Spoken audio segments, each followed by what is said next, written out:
Yo les gars, on se retrouve aujourd'hui pour une nouvelle vidéo. Aujourd'hui on s'intéresse au deck que je joue actuellement qui est ABC plus Adventureur plus Therion plus Révolution Synchro. C'est un gros mélange mais que je vais essayer un petit peu de vous expliquer et que moi je kiffe actuellement jouer. Pourquoi c'est un deck que je trouve super intéressant? Parce que déjà ça joue des monstres union, ce qui n'est pas forcément le cas dans beaucoup de decks, et en plus ça passe par plein d'archétypes différents, et on a vraiment des manières d'avoir de plein de negates, et en plus on peut jouer sur beaucoup d'aspects du Yu-Gi-Oh qui sont pas non plus très très connus, qui font que c'est super intéressant, et que j'apprends même encore des trucs actuellement sur le deck. Au niveau de notre objectif dans ce deck, c'est vraiment de ramener un maximum de monstres de l'extra deck, pour avoir un maximum d'interrupts pendant le tour adverse, plus des negates. Le premier qu'on a envie d'avoir sur le terrain, ça va être ABC, qui est vraiment le nom du deck. Donc pour ce faire, on a en général Hangar Union qui nous aide beaucoup à aller le chercher, mais on verra ça juste après. Et le but c'est d'avoir du coup note A, note B et note C, ou sur le terrain ou dans le cimetière, pour ensuite avoir ABC qui permet de bannir pendant le tour adverse et de les réinvoquer de la zone bannie. Ensuite, deuxième carte qu'on peut potentiellement avoir grâce à Révolution Synchrone, c'est notre Crystal Wing qui permet d'annuler un effet de monstre et de le détruire, donc c'est aussi intéressant. Et pour finir, si on a accès à Therion, on va avoir un Therion qui va avoir une negate, et si on a accès à notre Loop Adventureur, on va avoir Griffon qui potentiellement vont avoir une negate. C'est les 4 monstres qu'on peut potentiellement avoir sur le terrain et qui vont faire qu'on va interagir durant le tour adverse. Donc c'est extrêmement intéressant, et même si on touche que l'un des 4 ou même si on n'en touche que 2, ça reste des tours que je trouve vraiment plutôt bons. On commence directement le main deck avec Union Hangar, qui est la carte qu'on a le plus envie de toucher dans le deck, parce que quand on l'active, elle nous permet d'aller chercher un monstre light machine Union depuis notre deck à notre main, donc en gros elle permet d'aller chercher A, B ou C. En général notre priorité ça va être B, selon après les situations. Ensuite, autre effet, c'est qu'une fois par tour, si un monstre light Union est invoqué norme ou spé, on va pouvoir lui attacher un monstre approprié light machine depuis notre deck directement, de noms différents. Par contre, il ne peut pas être spé directement le tour où on l'équipe, bien sûr. Et ensuite, on peut activer qu'une seule fois le Union Hangar par tour. Comme je vous disais, le premier qu'on va aller chercher, ça va être B-Burster Drake, qu'on joue x3. Ensuite, on va jouer 2A et on va jouer en général 2C. C'est vraiment les ratios de base de l'archétype. Au niveau de leurs effets, le premier c'est qu'ils sont des monstres union, donc ils vont avoir le principe de pouvoir ou s'équiper ou se déséquiper, donc une fois par tour. Ensuite, B, quand il est équipé à un monstre, du coup il va seulement pouvoir s'équiper tous à des light machines, et derrière B il va rendre le monstre inaffecté aux magies, A inaffecté aux monstres et C inaffecté aux pièges, donc il faut bien faire attention à ça, ça reste très très fort dans certains cas. Ensuite, ils vont avoir l'effet aussi en monstre union, c'est que si le monstre qui est équipé doit être détruit par battle ou effet de carte, c'est le monstre qui est union, enfin qui est en tant qu'équipement, qui va être détruit à la place. Et leurs derniers effets vont être, pour le coup, différents pour chacun d'entre eux. B, quand il est envoyé du terrain au cimetière, il va permettre d'aller chercher un monstre union du deck à la main. A, il va permettre d'aller chercher un monstre union du cimetière à la main. Et C va nous permettre d'invoquer un monstre spé union depuis notre main. Et ces effets-là ne sont absolument pas limités par tour, donc on peut tuto des fois 3 fois avec B, ce qui nous fait beaucoup de ressources en général. Ensuite, on a aussi Union Driver qu'on va jouer avec ABC, qui est en même temps très très chiant quand on le pioche, mais qui est quand même vraiment indispensable pour pouvoir jouer ce deck là. Il reste très très fort x1. Au niveau de son effet, à quoi il sert, c'est qu'en gros, quand il est en tant que magie d'équipement, on va pouvoir le bannir et mettre un autre monstre d'équipement qui est approprié à la place. Pourquoi c'est intéressant? Parce qu'avec Hangar Union, je vous rappelle qu'on ne peut pas invoquer le monstre qu'on a mis en tant que monstre d'équipement. En gros, ce qu'on va faire, c'est que on va mettre notre Union Driver en tant que magie d'équipement, on va le bannir, mettre un autre monstre d'équipement, donc C ou A par exemple si on a invoqué B, et derrière ce monstre-là va pouvoir s'invoquer SP vu qu'on est passé au-dessus de la restrict de Union Hangar. Concrètement, elle nous sert, si on a Hangar Union, d'avoir accès à un ABC. Maintenant, on va avoir 2 monstres d'extra deck pour voir un petit peu comment ça marche réellement. Donc, ce qu'on fait, c'est qu'en fait, on va faire notre Hangar Union, on va aller chercher notre B. B va s'invoquer normalement sur le terrain, on va mettre notre Pilote Union. Pilote Union va se bannir pour mettre ou A ou C selon la situation. On va pouvoir invoquer A ou C qui était équipé à notre B, et on va envoyer notre B plus A ou C au cimetière pour faire notre gadget platine. Ensuite, B va activer son effet, on va aller chercher celui qu'on n'avait pas sur le terrain pour pouvoir ensuite avoir les 3. Et notre gadget platine va nous permettre d'invoquer spécialement celui qu'on vient d'aller chercher en main sur notre terrain grâce à son effet qui nous permet d'invoquer un monstre machine dans une de ces zones.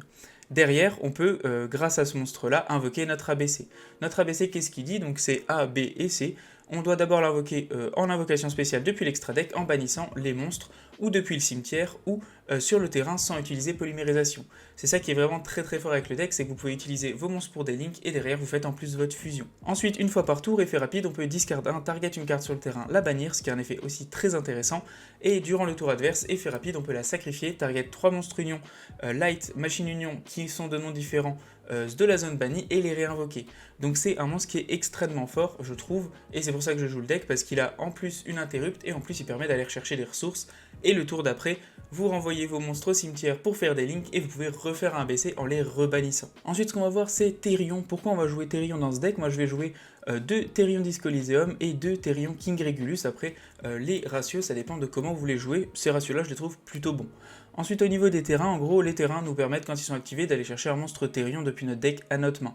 Autre effet, c'est que une fois par tour, si un monstre doit être détruit par battle, on peut envoyer une carte Therion ou la Endless, mais on la joue pas, depuis notre deck au cimetière pour empêcher la destruction, ce qui peut être pratique dans certains cas. Et aussi, une fois par tour, si un monstre est détruit par battle, on peut récupérer un monstre Therion depuis le cimetière et l'ajouter à notre main. C'est des effets que les gens connaissent pas forcément, donc des fois ça peut être intéressant de reprendre notre Therion Regulus depuis le cimetière. Pourquoi on joue Therion? Parce que Therion Regulus c'est super intéressant de ABC au niveau de ses effets. Ce qui fait ce monstre là, c'est qu'on peut activer une seule fois chacun de ses effets une seule fois par tour, on peut target un monstre Therion ou un monstre machine dans le cimetière et l'invoquer SP directement cette carte depuis notre main et mettre le monstre en tant que magie d'équipement.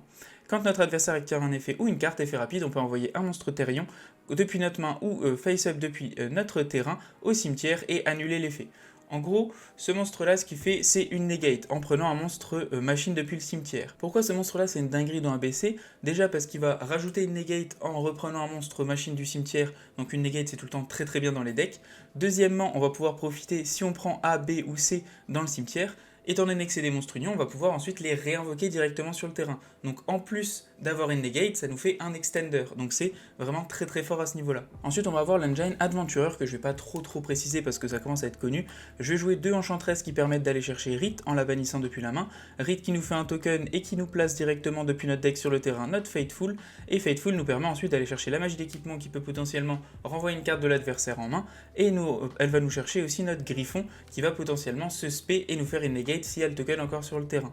Donc pourquoi c'est intéressant dans ABC? Tout simplement parce que déjà on n'a pas d'invocation normale qui active des effets, donc ça fait qu'on peut déjà jouer le Rite of Aramesir. Deuxièmement, ça va nous faire une negate, et troisièmement, ça peut être aussi très pratique pour ABC et Therion, en sachant que si vous avez Fateful, des fois, elle va vous aider. Si vous avez un Therion, un ABC dans la main, vous faites Fateful, vous faites votre combo de Adventurer, vous allez chercher votre Griffon, et à la place de défausser votre magie d'équipement, vous pouvez défausser un ABC, faire l'effet de Therion, reprendre le ABC du cimetière, ensuite le spé. Il y a une très très bonne alchimie entre tous les archétypes. Ensuite, on va jouer 3 révolutions synchrones plus 3 tuning. Donc tuning, ça nous fait juste aller chercher révolution synchrone et envoyer la première carte depuis notre deck au cimetière. Et si des fois vous êtes dans un très très bon mood de chance, vous pouvez envoyer une enchantress ou un destrudo, ce qui peut être super intéressant.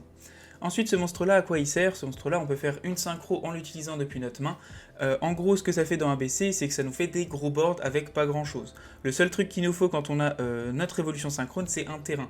Parce que si on n'a pas de terrain, on peut pas faire l'effet de notre ancien dragon féerique et ça nous mène pas non plus très très loin. Révolution synchrone, il va nous apporter des synchros dans le deck, donc la possibilité d'avoir ancien dragon féerique qui nous permet de continuer nos combos, plus derrière Crystal Wing comme il revient sur le terrain avec notre ancien dragon féerique, ça nous permet d'avoir une negate de monstre, et potentiellement Rose Noire est super intéressant en tant que deuxième. Des fois c'est surprenant, vous invoquez juste un monstre niveau 1 et ensuite vous faites Rose Noire, vous rasez tout le board. Des fois ça peut franchement faire des dingueries. En autre carte que je vais jouer dans le deck, je vais jouer des Dark Ruler No More pour passer n'importe quel board et ensuite faire mes negate tout simplement. Des pots de prospérité que je trouve quand même assez indispensables dans le deck, clairement des fois ça vous sauve vraiment la vie de trouver un hangar ou quelque chose. Terraformation parce qu'on joue des terrains et que c'est super important. Ensuite on va jouer un Call by the Grave pour s'empêcher de se prendre des grosses end traps. Cette rotation parce qu'on joue plusieurs terrains, donc c'est toujours intéressant comme je vous dis d'avoir hangar union, ça vous fait déjà une loupe qui est déjà assez intéressante. Des haches pour potentiellement bloquer l'adversaire, et ensuite moi personnellement je joue un Dragon Revine plus un Destrudo, c'est juste pour stabiliser encore un petit peu plus le deck, parce que si on touche rotation de plateau, on peut potentiellement aller chercher le Dragon Revine qui nous permet ensuite d'envoyer au cimetière notre Destrudo. Comme je vous disais aussi des fois, on peut envoyer une carte depuis notre main au cimetière et c'est pas forcément mauvais dans le deck. Potentiellement on peut envoyer par exemple une enchantress qu'on va bannir depuis le cimetière, ou on peut envoyer un ABC qu'on va reprendre avec un Therion, ou même d'autres trucs. Donc franchement c'est vraiment pas trop mauvais dans ce deck là de défausser un, donc clairement j'aime bien ce côté là. On arrive maintenant à l'extra deck de ABC, donc au niveau des links on va avoir une Mascarena parce que ça se fait facilement dans un combo de base dans le deck. Ensuite on va avoir le gadget platine comme je vous disais, c'est parce qu'on est obligé de le jouer si on n'a pas grand chose pour atteindre notre ABC. Ensuite, je jouais un Nightmare Cerberus en ligne 2. En tant que deuxième, des fois, je trouve ça super intéressant parce que quand on envoie au cimetière les ABC, en général, on peut chain block. Donc, on fait chain 1 Cerberus et chain 2, par exemple, note B, note A ou quelque chose. Et ça permet des fois de passer des choses un peu compliquées tout en empêchant l'adversaire de se faire annuler. Donc, franchement, Cerberus, je l'aime bien. Et derrière, ça nous permet aussi, contrairement à Gadget Platine qui nous empêche de refaire des lignes derrière, on peut potentiellement faire une unicorn, faire notre access code et OTK l'adversaire. Ensuite, je jouais Brute Enforcer que je trouve super intéressant et que je vois pas trop jouer dans les decklists, étant donné que ce monstre-là, en gros, vous allez pouvoir défausser un et derrière target une carte face-up que l'adversaire contrôle. Si l'adversaire a envie, il peut défausser la carte, le type de carte que vous avez ciblé. Par exemple, si vous ciblez une magie, il peut défausser une magie et ça empêche la destruction. Mais en soi, ça vous intéresse pas trop ce truc-là. C'est juste que en tant que deuxième, vous allez pouvoir faire Brute Enforcer et potentiellement, vu que vous avez seulement l'effet de B qui va proc quand Brute Enforcer arrive sur le terrain, vous allez chercher votre troisième matériel. Brute Enforcer, vous allez pouvoir défausser votre matériel pour avoir accès à votre ABC et en plus potentiellement détruire quelque chose sur le terrain adverse. Et ensuite aller à Unicorn et aller à Access Code. Ensuite, je jouais un Phoenix et un Unicorn. Donc, déjà, comme je vous disais, les Nightmares dans ce deck-là, ils sont super intéressants parce qu'à chaque fois, vous pouvez chain block avec vos ABC. Donc, les adversaires, des fois, ne s'y attendent pas forcément. Et en plus, Unicorn va être utile tout simplement pour notre access code pour qu'il ait 5003. Et 5003 plus 3002 ABC, ça fait bien nos 8000. Ensuite, je jouais une Apollousa, étant donné que ça peut servir en tour 1 et ça peut aussi surtout servir pour faire l'effet de Mascarena pendant le tour adverse. Quand vous refaites votre effet de ABC, vous le sacrifiez, vous invoquez 3 monstres, effet de Mascarena, vous envoyez 4 monstres au cimetière, vous faites une Apollousa, ça fait vraiment plaisir, on va pas se mentir. Ensuite, je joue Access Code que je trouve pour le coup, dans certains decks, pas très utile. Dans ce deck là, je le trouve obligatoire, ça va vraiment vous accélérer le fait de gagner et des fois, vous allez vraiment pouvoir gagner assez facilement grâce à lui. Ensuite, je jouais un Bagouska dans le sens où je tourne autour de Droll vu que c'est joué un peu partout. Et ce que je fais, c'est que, en fait, on va tout le temps essayer de résoudre notre Union Hangar en tant que première carte. Pourquoi? Parce que si vous résolvez autre chose, en général, vous êtes bloqué. Tout dépend des mains, bien sûr. Mais si vous faites Union Hangar, vous allez chercher votre B par exemple, vous faites votre Union Driver, vous invoquez un deuxième monstre et vous faites votre Bagouska. C'est toujours mieux que rien. On arrive à Ancien Dragon Féerique qui est vraiment le GOAT dans ce deck là. Donc on peut le faire ou avec Révolution Synchro ou avec Destrudo. Et au niveau de ses effets, on peut changer la magie de terrain qu'on a sur le terrain. En plus, on gagne des life points. Donc potentiellement, si on est sur le terrain Therion ou le terrain Dragon Ravine, on peut aller chercher notre hangar. Et si on est déjà sur hangar et qu'on a déjà fait notre ABC, on va aller chercher notre terrain Therion qui nous permet ensuite d'aller chercher Régulus et d'avoir une negate de plus. Son second effet de spé un monstre niveau 4 depuis la main est aussi très utile. Quand des fois vous le faites un petit peu en galère, et ben vous pouvez dégager un Dragon Ravine, aller chercher un Union Hangar, et si vous avez déjà fait votre invocation normale, invoquez le monstre ABC que vous avez été chercher grâce à l'effet de votre ancien Dragon Féerique. Union Hangar active son effet, vous pouvez mettre le monstre et vous êtes reparti dans un combo assez classique ABC. Ensuite je jouais Dragon Rose Noir étant donné que des fois il rase tous les boards, c'est toujours intéressant avec Révolution Synchro plus un monstre niveau 4 sur le terrain, ça surprend toujours. Et en plus comme je vous disais c'est le même principe qu'avec les Nightmares, c'est que vous pouvez faire par exemple votre Révolution plus B a fait effet de Rose Noire en chaîne 1, effet de B en chaîne 2, et du coup votre Rose Noire des fois ne peut pas se faire annuler, du coup vous rasez tout le board gratos. Donc ce monstre-là, je le conseille vraiment dans le deck. Ensuite, on joue un Crystal Wing parce que ça annule des monstres et parce que tout simplement, quand on fait un de ces deux-là, si on a envie, ensuite on fait Révolution Synchro, on le réinvoque du cimetière et ça nous fait bien niveau 8 pour faire un Crystal Wing. Et Crystal Wing a une negate, donc j'ai envie de dire, autant en profiter. Et pour finir, on arrive sur les 3 ABC qui sont obligatoires, je trouve. Et même si des fois, dans certains cas, j'en bannis un avec mon pot, c'est vraiment Gucci d'en avoir 3, donc moi, je reste à 3.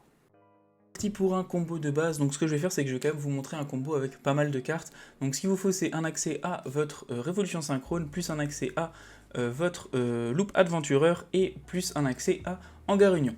En soi vous pouvez faire des combos un petit peu moins vénères avec moins de cartes, rien que Hangar Union vous avez ABC, Hangar Union plus un Therion ça vous fait aussi des dingueries, c'est juste que j'ai envie de montrer, quitte à montrer un combo, autant montrer un combo qui est un petit peu cool, on va pas se mentir. Donc ce que je vais faire c'est que je vais aller chercher en Terra ma Hangar Union, donc là si je prends Droll j'ai perdu, on va pas se mentir. Ensuite je vais faire Tuning, je vais en reprendre du coup mon Révolution Synchrone et je vais envoyer un au cimetière.